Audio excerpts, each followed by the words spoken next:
A few months ago, probably about last April, so 8 months ago, I made a little short impromptu video showing the Legend Beast mode when it had first come out, trying to see what it looked like using the Rutus Versa EMI Preview screen. I did that real close to my house, and the EMI background noise was really just too much, so I found a better spot. The EMI here is relatively low, so you can see right now just some background.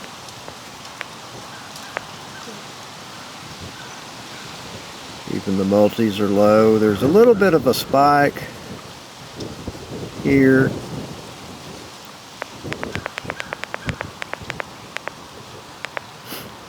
Around 25, 23.8, and that's everywhere I go. That's some kind of spike due to real prevalent EMI because of modern technology. So we'll ignore that.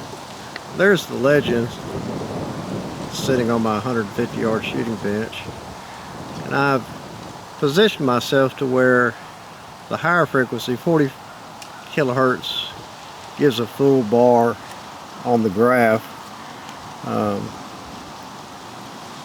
It's interesting, the higher weighted frequencies, you have to be closer.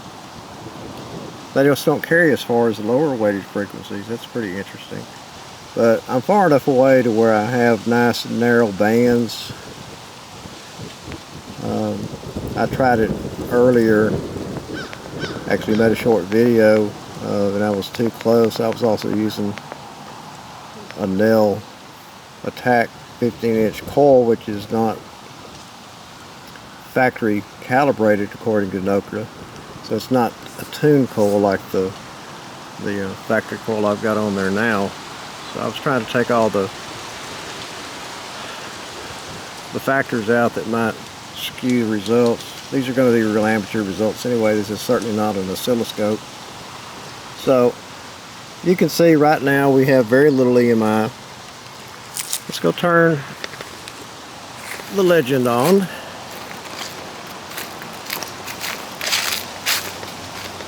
And we'll briefly look at the different multis and some different modes. This Legend is running 1.15.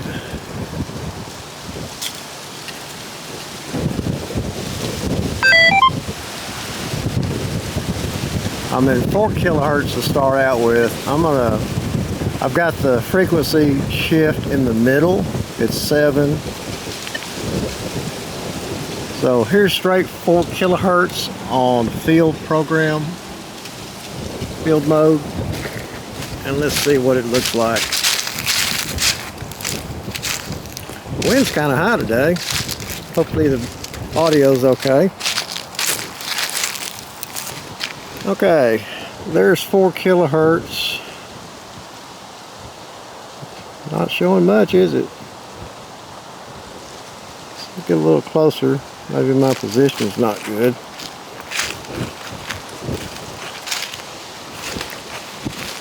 Okay, so there's where it just kind of peaks out. So there's nothing over here except background. There's the multis, they're quiet. And there's a little bit of stuff in the middle here that wasn't there before.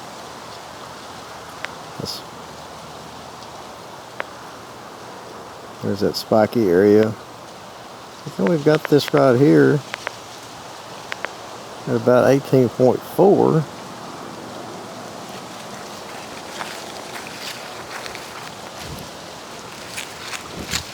That's going down. So I'm not sure what that is. So let's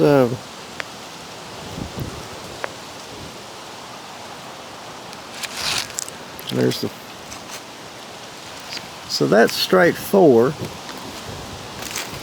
Let's go put it in a multi. Let's see if we can tell what it's going to look like.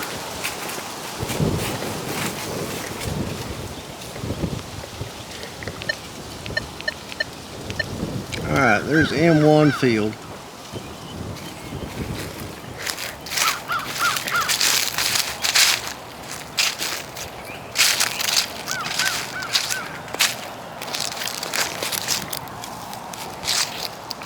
Okay.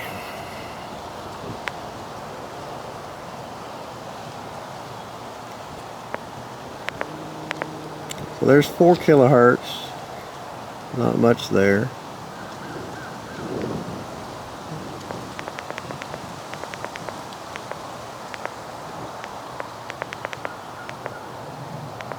So starting about 7.8, 8, maybe 8.2. But the interesting thing is, if I get closer, that spike will get fatter at the bottom. I don't know if that's harmonics or what. So that's M1. Surprised that there's not really anything much lower, around 4 or 5 kilohertz.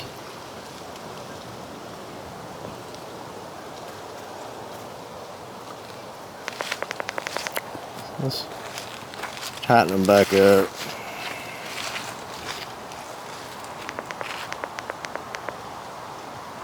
So there's about 13, 12, 8, 13.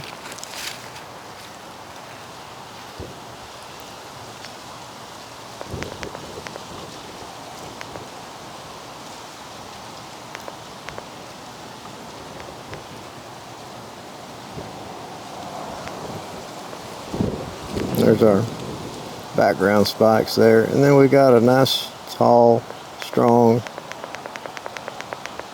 response at about 38.8. Not even quite 40. And then the multis are high. Multi 6. Multi 7 is kind of low. Multi 9. Multi 10 is kind of high. So that's strange. Slight frequency shifts in the multi would have a gap in them like that.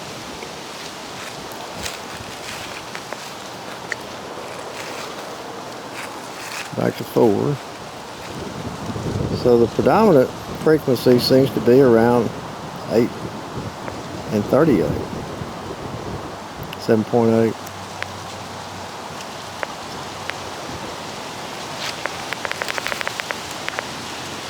Alright, let's go see what M2 looks like.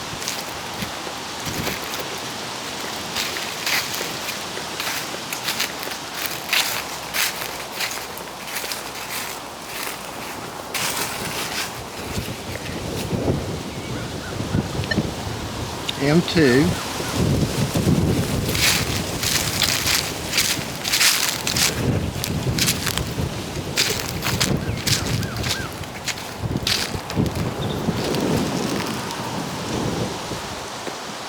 Okay, looks about the same. Nothing really at 4. 11.8, still got the nice tall spike at about 7.8. Same little small spikes around 13. And this all looks pretty much just like M1. I suspect that it's not so much 38.8, same spike. I suspect that it's not really as much a difference in what transmit frequencies are put out according to the multis. It's more the signal processing. What I've read about the Equinox series and some other discussion kind of indicates that's the way it is. That even though these are modern simultaneous multi-frequency detectors, alright, there's M3. They primarily rely on 2 main frequencies and maybe some harmonics. And the real magic is in the signal processing. Okay, M3, which is supposed to be weighted the lowest, is not really any different.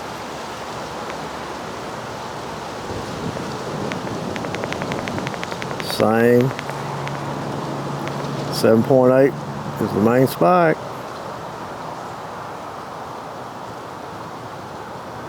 Let's back up and see how narrow that'll get.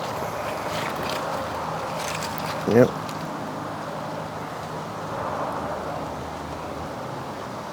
It's almost like it puts out frequencies around it. And that's all pretty much the same too.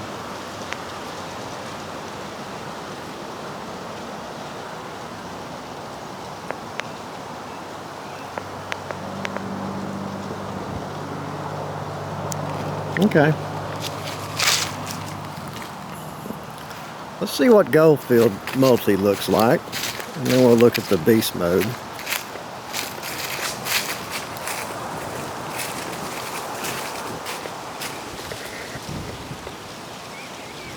Okay. Goldfield Multi.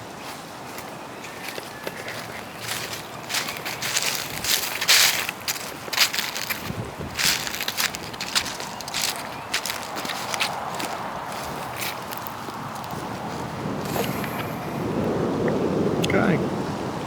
Pretty much looks the same, doesn't it? Nothing at 4.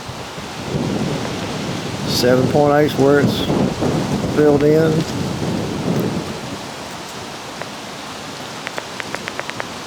A little bit around 12.8.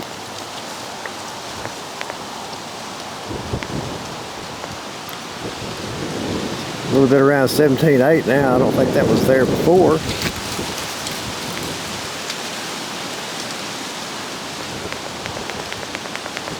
Then a nice tall one at about 38.2. It's been 38.8 before. And the multis, they look kind of similar.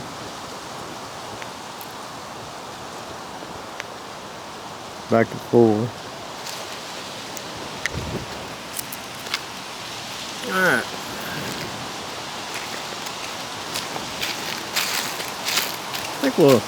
I'm going to look at Goldfield 40, single 40, see what it looks like. 20, 40.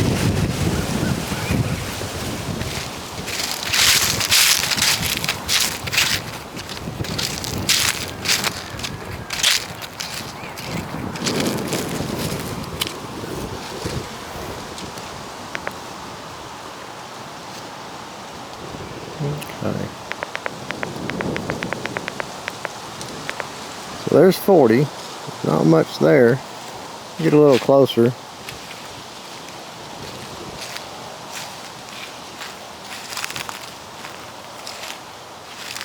That's what I was talking about. The higher kilohertz don't seem to carry near as far. Look how much closer we are. There's my digger. That's where we've kind of been standing. That's a good 15 feet closer than what we were.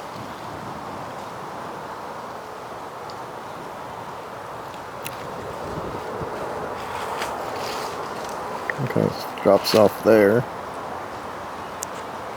So let's go back to the Goldfield Multi. Let's see if maybe we weren't just close enough the time before. Goldfield Multi.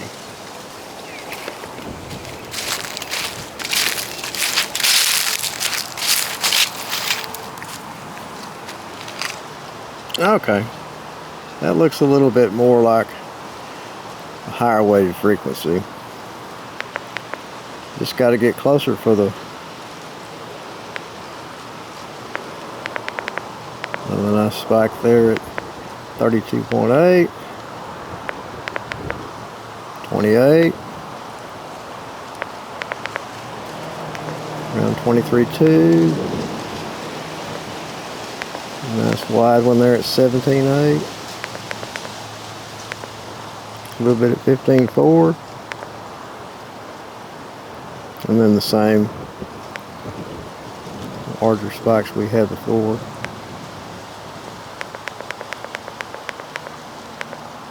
.6.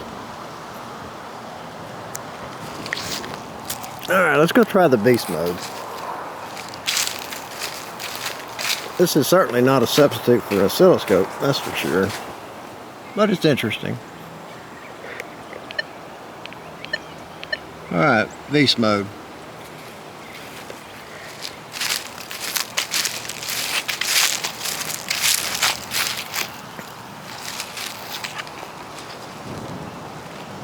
Okay. Not much on the low end. Big spike, it's 7.6. Another big fat spike at about 12.6. That looks very similar to the go fill mode. Multis are all full. So that's interesting. I'm going to do field M1 again because that's probably what I use the most in my general hunting.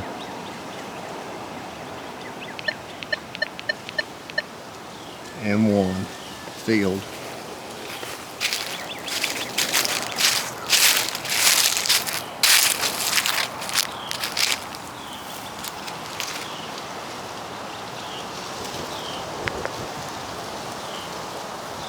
Still not a whole lot down low. Still looks very, very similar. Got some gaps in the multis now. So overall, nothing conclusive, but it's kind of fun to look and see, and it's interesting. May help a little bit in the field. Legend's off now.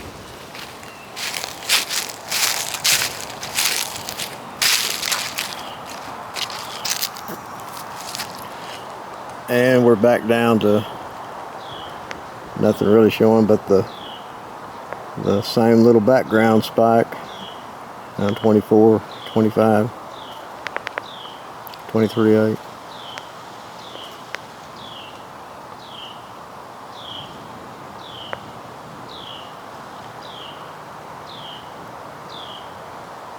Yep. So hopefully that helps a little bit of understanding or satisfy some curiosity anyway. Anyway, thanks for watching.